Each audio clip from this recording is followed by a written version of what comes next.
अस्सलाम वालेकुम dear student. Class 9 physics की न्यू बुक हमने स्टार्ट किया था।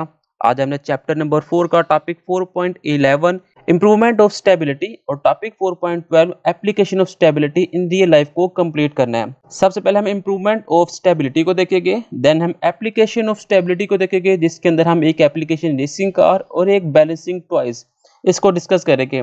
देन हम rotational motion versus translational motion को बात करेंगे। उसके बाद हम मोशन इन अ सर्कल के ऊपर बात करेंगे। तो ये टॉपिक जो है वो कंप्लीट हो जाएगा। तो टॉपिक 4.11 इंप्रूवमेंट ऑफ स्टेबिलिटी कहता है, it is our daily life observe that a low arm chair is more stable than a high arm chair. कहता है, हम अपने रोजमर्रा जिंदगी के अंदर देखा है कि ऐसी चेयर जिनके बाजू छोटे होते हैं उनके ऊपर स्टेबल करना इजी होता है, जबकि जिनके बाजू यानी कि जो चेयर की नीचे वाली टांगे होती है वो बड़ी होती है या लंबी होती है, उनके ऊपर बैलेंस करना मुश्किल होता है because of its low centre of gravity. क्योंकि उसका जो सेंटर ऑफ ग्रेविटी है वो लो होता है। जो छोटी चेयर्स होती है उसका सेंटर ऑफ ग्रेविटी लो होता है, वहां पे बैठने के ऊपर हम कंफर्टेबल फील करते हैं, जबकि जो बड़ी चेयर होती है वहां पे बैठे तो कंफर्टेबल फील नहीं होता। The position of centre of gravity is very important when we talk about the stability. कहता है, जब हम स्टेबिलिटी की बात करेंगे तो position of centre of gravity जो है वो बहुत अहम रोल अदा करेगा। अब बस कैन बी स्टेबल और अनस्टेबल, एक बस स्टेबल है या अनस्टेबल है डिपेंड करेगा हाउ इट इज लोडेड, कि इसके अंदर वजन कितना है। If the heavy loads are placed on the floor of the bus, अगर बस के फ्लोर पे ज्यादा वेट पड़ा है, it's centre of gravity will be low, तो इसका सेंटर ऑफ ग्रेविटी लो होगा। No if it disturb slightly और torque will bring it back to its original position. जब आप इसे थोड़ा सा मूव करेंगे तो इसके अंदर जो टॉर्क है वो अपनी ओरिजिनल पोजीशन के ऊपर आ जाएगी। यानी कि एक बस है, बस के जो सेंटर वाला पॉइंट है यानी कि जमीन के ऊपर सामान ज्यादा पड़ा हुआ है, तो मीन्स के इसके अंदर इक्विलिब्रियम जो है वो ज्यादा है, ये बस जो है वो ज्यादा कंफर्टेबल में है। In this case the bus is stable equilibrium, तो इस स्टेट के अंदर जो बस है वो स्टेबल है। इफ द सेम बस, अगर इसी बस में load with the sheet steel sheet on the top, अगर इसी बस की छत के ऊपर हम स्टील की शीट्स रख देते हैं, the centre of gravity B erased, तो इसका जो सेंटर ऑफ ग्रेविटी है वो खत्म हो जाएगा। No it is near to state of unstable equilibrium, तो ये अनस्टेबल इक्विलिब्रियम के अंदर आ जाएगा। A couple will be turn it after it slide tilted, तो इसके अंदर एक कपल क्रिएट कर दिया जाएगा।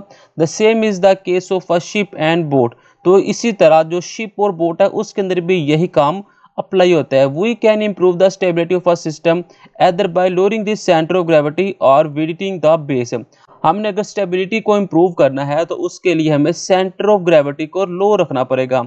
यानी कि देखिए, पहले हमारे पास जो बस थी, ठीक है, उसके हमने सेंटर वाले पॉइंट पर जमीन के ऊपर हमने ज्यादा लोड रखा, तो क्या हो गया, उसका जो सेंटर ऑफ ग्रेविटी है वो लो था, तो बस जो है वो स्टेबल में थी।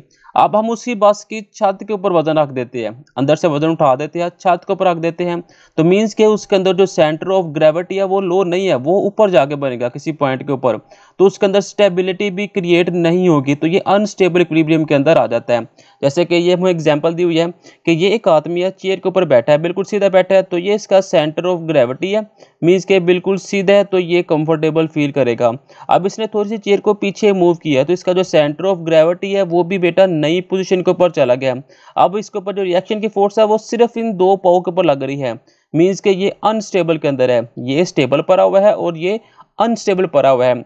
यानी कि जब आपने इंप्रूवमेंट ऑफ स्टेबिलिटी की बात करनी है तो आपने सिर्फ एक पॉइंट याद रखना है कि उसका जो सेंटर ऑफ ग्रेविटी है वो जो सा लो होना चाहिए, सिर्फ ये आपने बात लिख देनी है, तो आपका जो क्वेश्चन है वो कंप्लीट हो जाएगा। 4.12 के अंदर application of stability in real life, कि हमारी रोजमर्रा जिंदगी के अंदर एप्लीकेशन बतानी है आपने स्टेबिलिटी की। The concept of stability is widely applied to engineering technology specially in manufacturing racing car and balancing toys. कहता है, अगर आपने स्टेबिलिटी का कंसेप्ट पढ़ना है तो आप इंजीनियरिंग टेक्नोलॉजी के अंदर जाए, वहाँ पे मैन्युफैक्चर रेसिंग कार कैसे बनती है, बैलेंसिंग टॉयज कैसे बनते हैं, वहाँ से हमें अच्छे से समझ आ जाएगी। सबसे पहले हम रेसिंग कार को डिस्कस करते हैं। As a racing car are driven at very high speed and also there are sharp turn in the track. Racing car जो है वो हाई स्पीड अगर आपने मूव करना हो तो उसके लिए बनाई जाती है। आल्सो देयर शार्प टर्न, ताकि जो शार्प टर्न आपने लेना हो, the chance of cars to topple over increase, तो चांस होता है कि आपकी गाड़ी का जो मेन पॉइंट है वहां से हट जाए। To enhance the stability, stability को मद्देनजर रखते हुए ऑफ रेसिंग कार जो सी है, the centre of mass are kept as low, उसका सेंटर ऑफ मास जो है ना वो लो रखा जाता है। एज पॉसिबल, जितना मुमकिन हो सके। Their base areas are also increase, और उसका जो बेस एरिया है वो इंक्रीज किया जाता है by keeping the wheel outside, ताकि उसके जो गाड़ी के जो पहिए हैं उसे बाहर रख के उसका बेस एरिया इंक्रीज किया जाता है ऑफ द मेन बॉडी, असल बॉडी की निस्बत।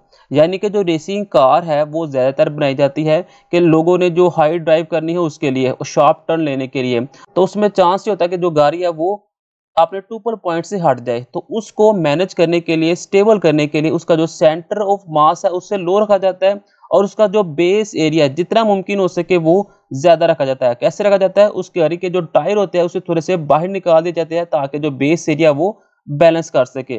नेक्स्ट हम बैलेंसिंग टॉयज की बात करें तो balancing toys are very interesting for both children and elders. तो जो बैलेंसिंग टॉयज है वो बच्चों और बूढ़ों के लिए बड़ी इंटरेस्टिंग ये गेम होती है। लुक एट सम टॉयज, हमें कुछ टॉयज हमें दिखाई गए हैं। तो देखिए यहाँ पे हमें एक, दो और तीन पिक्चर दिखाई गई है और उनको बैलेंस किए हुए हमें नजर आ रहा है। The physics behind these toys is that stability is built in with balancing toys. इसके अंदर फिजिक्स जो सा वो बहुत अहम किरदार अदा कर रही है इनको बैलेंस रखने के लिए। These toys are basically incompletely stable state. ये जितने भी ये आपको टॉयज नजर आ रहे हैं ये सारे के सारे कंप्लीटली स्टेबल के अंदर है। And their centre of gravity always remains below, क्योंकि इनका सेंटर ऑफ ग्रेविटी जो है ना वो बिलो रखा जाता है पिवट पॉइंट से। ये मेन पॉइंट आपने याद रखना है कि स्टेबिलिटी कब रखेगी इन टॉयज के अंदर, जब इनका सेंटर ऑफ ग्रेविटी जो है वो बिलो रखा जाए पिवट पॉइंट से।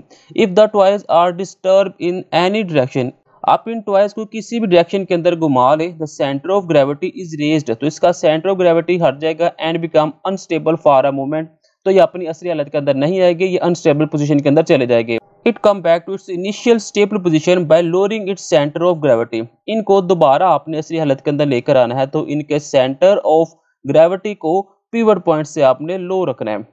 The kids learn from these toys about stable system and how they return to their state of initial rest position after being disturbance. Educational games on the base of the balance toys have also been developed for the kids. तो कहता है बच्चे जो उनसे वो इन तमाम चीज़ों से सीख सकते हैं कि वो कैसे अपनी स्टेबल पोजीशन के अंदर चीज़ों को लेकर आ सकते हैं। और जो बैलेंसिंग टॉयज है उसके साथ जो बैलेंसिंग गेम्स है वो भी इसी फार्मूले के ऊपर काम करती है। यहाँ पे हमें देखिए कार दिखाई गई है, इसके अंदर देखिए क्या है, अभी हमने बात की थी कि इसका सेंटर ऑफ जो ग्रेविटी है वो पिवट पॉइंट से कम होना चाहिए, तो सेंटर ऑफ ग्रेविटी इसका नीचे है। और दूसरी हमने बात की कि बेस एरिया जो है वो बड़ा होना चाहिए, और वो बेस एरिया कैसे बड़ा होना चाहिए कि इसके जो टायर है वो थोड़े से बाहर निकाल दिए जाते हैं। तो ये देखिए ये जो टायर्स है थोड़े से बाहर निकाल दिए गए हैं, तो इसका जो बेस एरिया वो इंक्रीज हो गया है। तो देखिए यहाँ पे उन्होंने यही कहा है to enhance the stability of a racing car its centre of mass is kept as low as possible. Its base area is also increased by keeping the wheels outside of its main body. Next है rotational motion versus translational motion. Rotational motion और translational motion के मतलब हमने पढ़ना है। कहता है counterparts of velocity, acceleration, force and momentum in translational motion. हम velocity, acceleration, force और momentum को translational motion के अंदर स्टडी करते हैं, और angular velocity, velocity को angular velocity, एक्सेलेरेशन को एंगुलर एक्सेलेरेशन, फोर्स को मूवमेंट ऑफ फोर्स या फिर टार्क, और मोमेंटम को एंगुलर मोमेंटम हम पढ़ते हैं किसमें, रोटेशनल मोशन के अंदर। यानी कि वेलोसिटी, एक्सेलेरेशन, फोर्स और मोमेंटम को आपने ट्रांसलेशनल मोशन के अंदर स्टडी किया हुआ है, और इन्हीं को अगर आप एंगुलर वेलोसिटी का नाम दे दे, एंगुलर एक्सेलेरेशन का नाम दे दे, तो वो तमाम चीज़ें रोटेशनल मोशन के अंदर आ जाएगा। It shows that torque play the same role in the rotational motion that is played by the force in the translational motion. कहता है जिस तरह टॉर्क जो है वो रोल प्ले करता है ट्रांसलेशनल रोटेशनल मोशन के अंदर, इसी तरह फोर्स जो है वो ट्रांसलेशनल मोशन के अंदर रोल प्ले करता है। कैसे करता है? देखिए ये एक दीवार है, ठीक है, या फिर एक बुक है, आपने इसके सेंटर के ऊपर जब फोर्स लगाई तो क्या होगा, ये तमाम बुक आगे की तरफ मूव करेगी, जिसे हम कहते हैं ट्रांसलेशनल मोशन। ठीक है, अब हम इसी बुक के किसी एक पॉइंट से, ऊपर वाले पॉइंट से अगर हम फोर्स लगाते हैं तो क्या होगा, ये बुक क्या करेगी, मूव कर जाएगी, यानी कि इसके अंदर टॉर्क पैदा हो जाएगी, यानी कि ये रोटेशनल मोशन के अंदर आ जाएगी। Therefore we are justified to predict that analogue to Newton first law of motion a rotating object will continue to do so with the constant angular velocity unless act upon the resultant moment torque। कहता है इसी तरह हम जो first law की बात करते हैं रोटेशनल मोशन के अंदर, वो जो तमाम चीज़ें हैं वो एंगुलर वेलोसिटी का काम करती है। However, if a resultant torque is applied to rotate object, इसी तरह अगर हम उस टार्क का, रिजल्टेंट टार्क का जो काम है वो रोटेटिंग ऑब्जेक्ट के ऊपर अप्लाई करते हैं, it will accelerate depend on the direction of the torque related to the axis of rotation. This fundamental principle enhance our understanding how object move and interact with their environment whether they linear or rotation। कहता है ये जो principal है ये हमें समझ जाता है कि किस तरह ऑब्जेक्ट जो है वो हमारे माहौल के अंदर मूव करता है लीनियर और रोटेशनल मोशन के साथ। नेक्स्ट है मोशन इन अ सर्कल, के एक मोशन जो है वो सर्कल के अंदर कैसे मूव करता है। When a body is move along a circular path, जब एक ऑब्जेक्ट सर्कुलर पाथ के अंदर मूव करता है, its velocity at any point is direct along the tangent draw at that point. तो इस पॉइंट के अंदर जो वेलोसिटी का हर एक पॉइंट है वो एक टेंजेंट लाइन ड्रॉ करता है। जैसे कि टेंजेंट लाइन क्या होता है, किसी भी ऑब्जेक्ट के अगर कोई सर्कल के अंदर है उसको उसकी बाउंड्री को टच करता हुआ जो पॉइंट गुजरता है उसे हम टेंजेंट पॉइंट कहते हैं। जैसे हमारे पास ये एक सर्कल है, ठीक है, इस सर्कल के साथ हमें हमारे पास एक पॉइंट जो से एक लाइन से शो कर रही है उस बाउंड्री से, इसे हम टेंजेंट पॉइंट कहते हैं। The direction of tangent at each point on a circle is different. कहते हैं जो टेंजेंट पॉइंट है वो इस डायरेक्शन के अंदर हर एक का डिफरेंट है, कईयों का ऊपर की तरफ जा रहा है, कईयों का लेफ्ट है, कईयों का राइट है। The velocity of object moving with uniform speed in a circular is changing constant.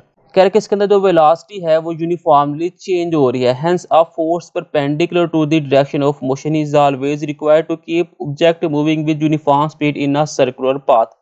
तो इसके अंदर कहा जा रहा है कि जो फोर्स है वो परपेंडिकुलर डायरेक्शन के साथ मूव करेगी और हमारे पास uniform speed in circular path के अंदर आएगी। It should be noted that F is essentially perpendicular to V. आपने नोट किया होगा जो फोर्स है वो वेलोसिटी के परपेंडिकुलर है।